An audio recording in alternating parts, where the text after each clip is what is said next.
continuamos, vamos a poner el foco ahora en el mercado de fusiones y adquisiciones. Vamos a analizar en qué coyuntura estamos, las principales novedades financieras y también legales.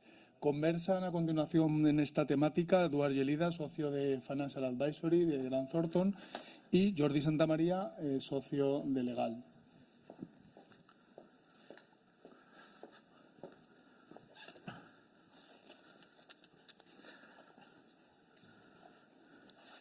Hola, buenos días. Muchas gracias por asistir y por resistir después de la pausa café y después de estas más de 2 horas y media de sesiones. Nosotros os vamos a hablar un poco, como decía en la introducción, somos del área financiera y legal. Vamos a hablar un poco del área de fusiones y adquisiciones o de M&A, ¿no? Nos vais a permitir y nos vais a disculpar que vamos a utilizar algunos anglicismos e incluso algún latinajo en la parte mía de jurídica. Os vamos a hablar de este sector que es tan importante porque al final pues, supone pues, la posibilidad de ir más allá en nuestras empresas y compras inorgánicas, el crecimiento inorgánico mediante compra pues, tanto de compañías al 100% como tomas de participación, como compras de unidades productivas. Tú, Eduard, como responsable del área de advisory, ¿cómo estás viendo la evolución del mercado de fusiones y adquisiciones? Bueno, muchas gracias, Jordi, por la introducción. Sobre todo agradecerte el tema de los anglicismos, porque sí es verdad que tenemos tendencia a utilizar nomenclatura, a veces parece rara y es sencilla. Yo, bueno, de entrada sería dar un poco de perspectiva de dónde venimos, porque, bueno, a veces siempre estamos hablando del COVID, Ucrania, etcétera, pero sí que es verdad que tenemos que tener en la cabeza la famosa crisis del 2008, que mucha gente se ha olvidado, que esto provocó que durante casi más de 10 años tuviéramos tipos de interés cero o negativos, ¿vale? Entonces, en este punto llegamos al final de 2019, principios del 20. De hecho, los bancos centrales ya estaban hablando de subir tipos de interés porque se esperaba que hubiera un incremento de la inflación, ¿vale? Entonces, nos encontramos en términos récords de transacciones. Cada año, si veis, 17, 18, 19, 20, pues van hasta el 19, van subiendo. Y nos encontramos en el 20, ya se está empezando a hablar de subida de tipos de interés y viene el COVID, ¿vale? El COVID, como todos sabéis, pues lo paró absolutamente todo. El 2020 era tenía que ser un año récord de transacciones. Entra el COVID, se paran todas las transacciones y la gran incógnita es qué pasa ahora, ¿no? Entonces, los bancos centrales y los gobiernos apostaron por seguir manteniendo tipos de interés cero, volver a ampliar los balances de bancos centrales con inyecciones de liquidez, que esto provocó más liquidez en el sistema, y ayudas directas por el COVID por parte de los gobiernos, ¿vale? Entonces, en este punto nos encontramos en el 2020, se frena el tema de transacciones, vamos al 2021, ¿qué pasa en el 2021? Siguen tipos de interés muy bajos. ¿Y qué pasa? Tenemos toda una serie de transacciones del 2020 que no se han materializado, que se materializan en el 2021. Aparte, sigue habiendo mucha liquidez en el sistema, siguen habiendo ayudas, por lo que hace que haya un aumento y un apetito inversor por las adquisiciones, ¿vale? Esto es en el 2021. Entonces, en el 2021, bueno, parece que todo va bien. Se vuelve a empezar a hablar un poco de subida de tipos de interés, pero la inflación está baja. ¿Y qué nos pasa a principios del 2022? Cuando parecía que no podía pasar nada, que ya habíamos pasado el COVID, que estaba todo solucionado, tenemos la guerra de Ucrania, ¿vale? Con Rusia. Entonces, esto provocó, sobre todo en Europa, lo que sería una subida de precio del petróleo, el gas y también los cereales, ¿vale? Porque Ucrania y Rusia son principales proveedores de cereales, lo que produce una inflación en el sistema. Conjuntamente, dicha inflación con una política de tipos de interés muy bajos, con mucha liquidez en el sistema, hace que suben los precios y entremos en una inflación muy elevada, ¿vale? En el 2022. A principios del 2022 no se nota mucho, la inflación empieza a afectar más a partir de mediados del 2022, que, como veréis, sobre todo en las operaciones de money en Europa, a partir del tercer, cuarto trimestre empiezan a caer. ¿Por qué? Porque suben los tipos de interés los bancos centrales, retiran liquidez de los balances, porque tenían mucha deuda acumulada en balances, los bancos centrales lo retiran. Y por otro lado, el problema que tienes es, el problema que tienes también es la incertidumbre, ¿no? ¿Qué va a pasar con esta inflación? Si va a ser permanente, si no, si se va a corregir. Y una derivada del COVID, que la verdad nadie se lo esperaba, que afecta también a la inflación, es el tema de la gran renuncia de los trabajadores, ¿no? Esto, bueno, sobre todo en el mundo anglosajón se ha hablado que, pues, incluso de trabajos de poca cualificación no se encuentran trabajadores porque no están dispuestos a trabajar por los sueldos que se están ofreciendo, ¿vale? Aparte, hay el gran problema de la rotura de la cadena de suministros con China, porque China, bueno, con el COVID se cortan las comunicaciones, pero cuando se abrimos por el COVID, China sigue aplicando restricciones, ¿vale? Hecho que aún pues hace incrementar aún más la inflación. En este contexto nos encontramos a mediados del 2022, que se produce el endurecimiento de la política monetaria de los bancos centrales, subida de tipos de interés, y esto afecta directamente lo que serían las transacciones, ¿vale? De hecho, ya veis en el último semestre, a nivel de Europa, las transacciones casi caen un 25%. Entonces, ¿qué sectores en el 2022 se han visto más transacciones? El primero es el de business to business, en parte derivado de las integraciones verticales, de integrar pues, la cadena de suministros. Y a nivel mundial representa un 37% de las transacciones. Esto bueno, es muy relevante. Después, en lo que sería el B2C, las transacciones en el 22 disminuyen solo un 9%, pero en cambio a nivel de valor, el valor cae un 33%, ¿vale? ¿Por qué? Porque debido a la alta inflación, pues se ve que las ventas a consumidor final se pueden ver restringidas por parte de una pérdida de capacidad de consumo de los consumidores, ¿no? Y después, un sector que en el 2021 hizo récords fue el tema de tecnologías de la información, ¿vale? Este disminuyó en el 22 disminuyó un 17%, en gran parte a partir de junio, cuando empiezan a subir los tipos de interés. Al no distribuir dividendos, a las expectativas que había en el COVID de adopción de nuevas tecnologías se inflaron mucho. Entonces se ve que la realidad sigue habiendo una adopción de nuevas tecnologías, pero no es tan alta como se esperaba, y empiezan todos los recortes de las grandes tecnológicas, que aún duran hasta hoy en día, y recorte de las valoraciones en las mismas, ¿vale? El Nasdaq a partir de junio pues tiene una corrección muy elevada, ¿vale? Y esto ha afectado al sector. De todas maneras, bueno, las principales transacciones en este sector corresponden a ciberseguridad y a transformación digital, ¿vale? Que son dos puntos muy relevantes. Un punto a recalcar que es importante: en el 2022 el 72% de las transacciones que se producen son add-ons, es decir, están en procesos de build-up. Esto es lo que hablamos de anglicismos, ¿vale? Es decir, empresas que compran empresas más pequeñas para tener una posición más grande dentro del sector, ¿vale?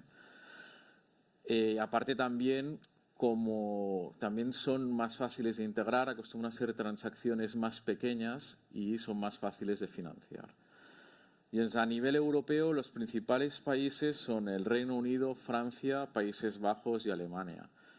Una consecuencia en el 22 de la guerra de Rusia y Ucrania es que hay un aumento en Europa de las transacciones en el sector energético, pero se producen sobre todo a nivel defensivo. Por ejemplo, Alemania lo que hace es adquiere Uniper, que es el principal distribuidor de gas ruso, o sea, lo nacionaliza, y en Francia EDF también es nacionalizado, ¿vale? Para asegurarse el suministro.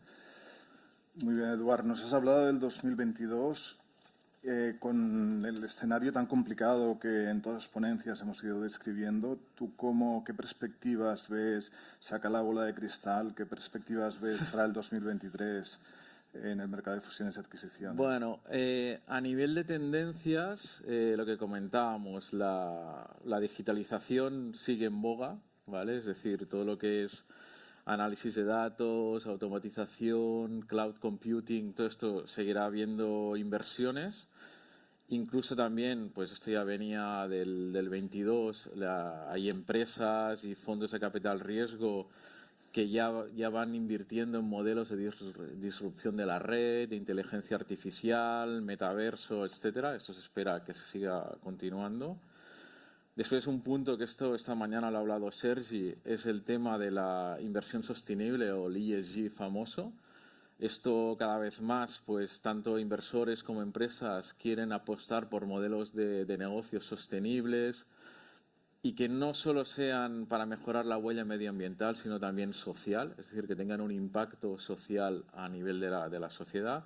De momento esto no se refleja a nivel de múltiplos, pero sí que nos estamos encontrando que, por ejemplo, los fondos de capital riesgo quieren invertir en empresas que sean sostenibles, incluso llegan a descartar determinados sectores, ¿vale? Otro punto importante es integración de la cadena de suministros, porque los problemas con China siguen existiendo y cada vez hay más, pues los costes de transporte pues han subido y cada vez más se van integrando las cadenas de suministro. Otro punto importante, sobre todo a nivel de Europa, es la agenda de descarbonización, ¿vale? Con lo que es muy importante el tema de energías renovables, energías alternativas, la energía solar, pues aquí es un campo que hay mucho crecimiento aún y un punto, o sea, un sector donde creemos que habrá muchas transacciones son las operaciones distressed, ¿vale? Las operaciones distress son aquellas empresas que tienen un grado de apalancamiento muy elevado. Al subir los tipos de interés, les van a subir los gastos financieros y van a entrar en dificultades económicas, ¿vale? Entonces, esto va a provocar operaciones de refinanciación de deuda y también de mayor número de concursos de acreedores. Al final, también a nivel de sectores, en principio los tres que hemos hablado, el B2B, B2C y tecnologías y tecnologías de la información, creemos que van a ser los sectores líderes, van a seguir siendo, aunque, por ejemplo, también estamos viendo que los fondos de capital riesgo están apostando por sectores no cíclicos, como por ejemplo de salud, de lo que se llama el well-being, el wellness, de cuidados personales, y así también, por ejemplo, el sector de agricultura, ¿vale? También están apostando, que era un sector que hasta hace 1 o 2 años no acostumbraban a entrar. Sectores que va a haber menos actividad, va a estar más frenado, el sector energético, ¿vale? Porque ya ha habido un pico de los costes energéticos y de materias primas. Se espera que ha empezado ya a descender claramente, y también hay cierta reticencia en los sectores de empresas dependientes de construcción, ya sea obra civil, promociones, etcétera. ¿Vale? Entonces, a nivel de retos, como ya hemos dicho, un entorno complicado, ¿vale? Sigue la guerra a Ucrania, hay tensiones geopolíticas entre USA y China, la inflación, que parece que se está frenando, pero bueno, esto ya lo hemos visto hace medio año y al final volvió a subir. Otra parte de reto es la parte de los due diligence en las compras, cada vez son más complejos. Y esto lo que provoca es que a veces pues cueste cerrar las operaciones, ¿vale? Tenemos un 2020 que lo desvirtúa, un 2021 que también desvirtúa porque, sobre todo en tema más de consumo, ha habido un pico de consumo, y en 2022 que tenemos una hiperinflación, ¿no? Entonces esto complica el análisis financiero a nivel histórico, pues lo complica bastante.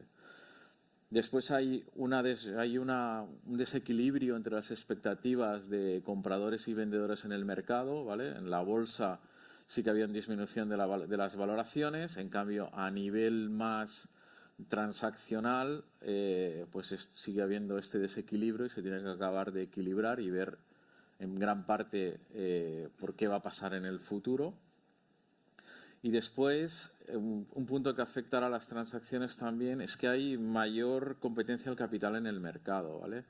Por ejemplo, la deuda soberana hasta hace 2 días está un poco fuera. Ahora empieza a ofrecer retornos atractivos porque están ofreciendo 2,5%, 3,5%, cuando hasta hace medio año, un año eran retornos negativos, ¿vale?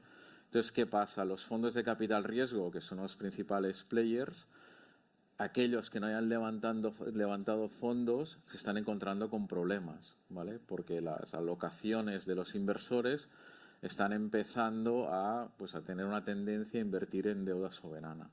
Y por otra parte, muchos de los fondos lo que hacían era apalancar las inversiones con deuda bancaria o fondos de deuda. ¿Qué pasa? Al aumentar los tipos de interés, pues hace que no sea tan atractivo apalancar las operaciones. Entonces quiere decir que el fondo tendrá que invertir lo que se llama un ticket de equity más elevado, o sea, tendrá que invertir fondos propios, con lo que hará que disminuyan el número de transacciones, ¿no? Y después, bueno, ligado con el tema de, ya hemos dicho que se está apostando por el tema de inversión sostenible.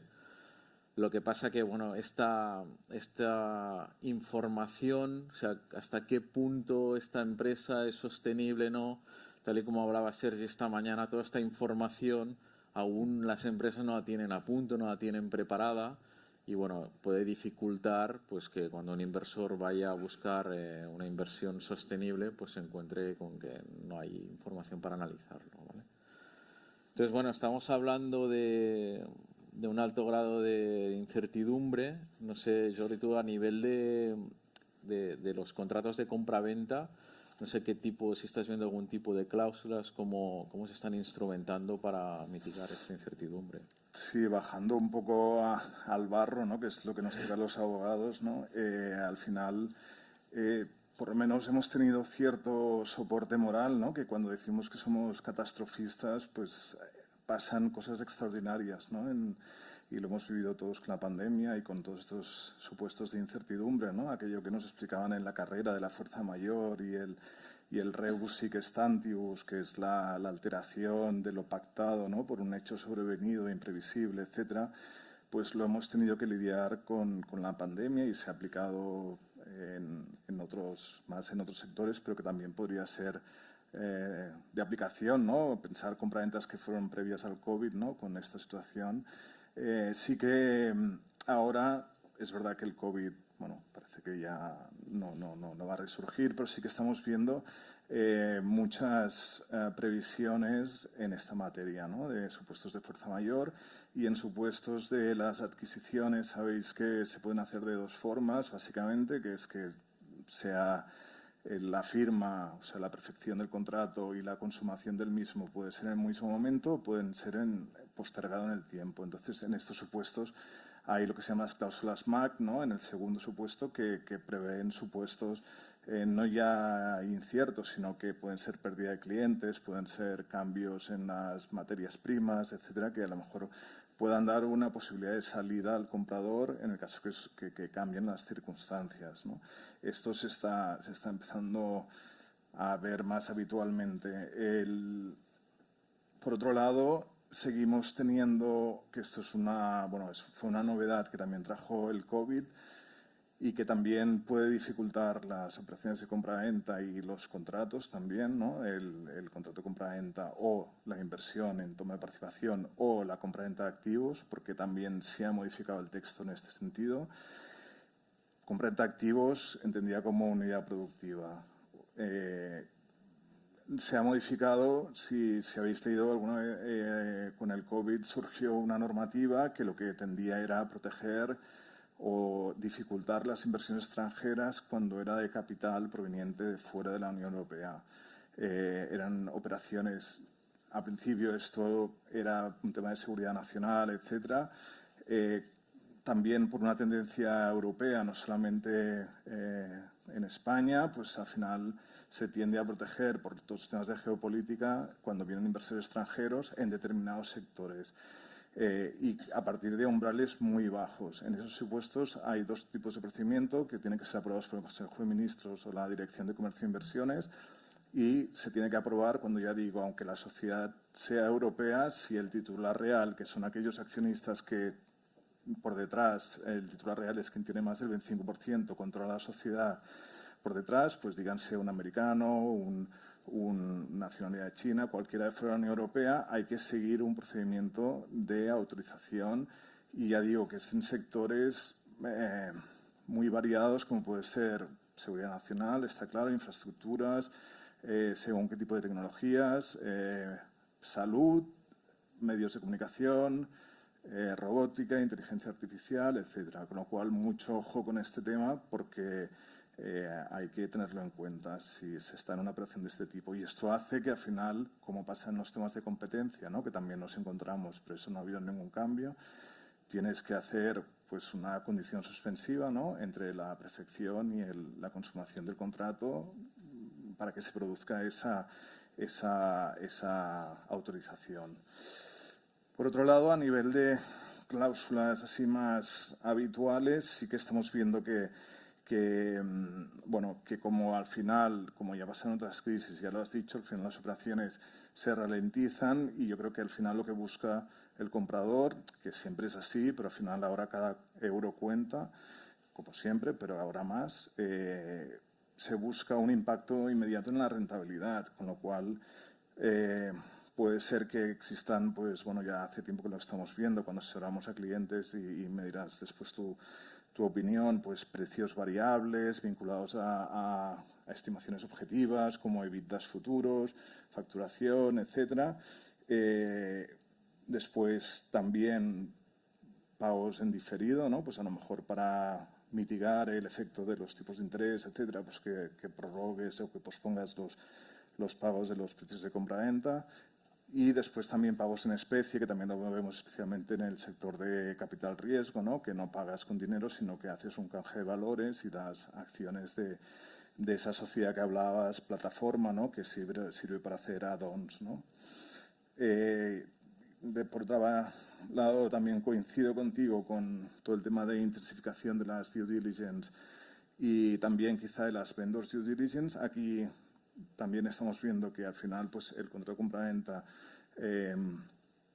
quizá los límites cuantitativos de responsabilidad pues van a incrementarse, porque el comprador pues al final no quiere asumir contingencias, van a intensificarse las due diligence, incluso también quizá las vendors due diligence para ver o para poder subsanar criterios que habéis comentado en ponencias anteriores, que cada vez son más relevantes, temas de ESG, ciberseguridad y sobre todo los temas de compliance penal. Lo estamos viendo, que al final no puede haber una sucesión a esa responsabilidad penal que hemos ido hablando, ¿no?, que al final las manifestaciones y garantías, que al final es la fotografía que tú tienes de la compañía que vas a comprar, pues cada vez esté más inmaculada, y que no tengas una responsabilidad, que tengas que ir por la vía del contrato, aunque haya una manifestación por eso, que al final lo tengas cubierto de antemano y lo puedas negociar o lo puedas subsanar de antemano a la compraventa, ¿no?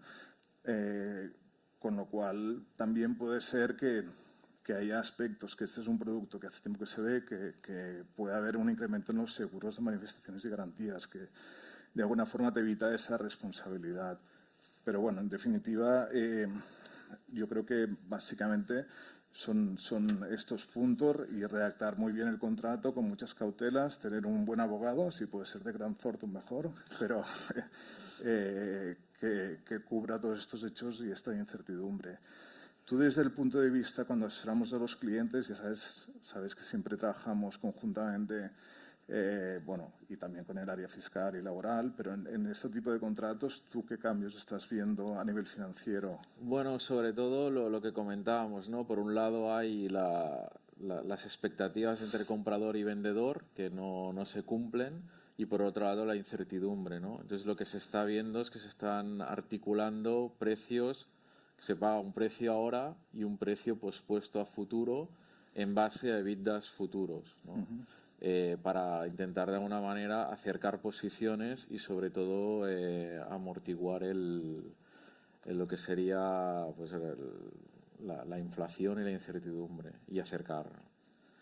Entonces, a nivel legislativo, ¿hay Sí, cambios en el M&A? voy rápido que veo que se está acabando el tiempo. Sí, es que han desaparecido 7 minutos de golpe. Vale. Ya.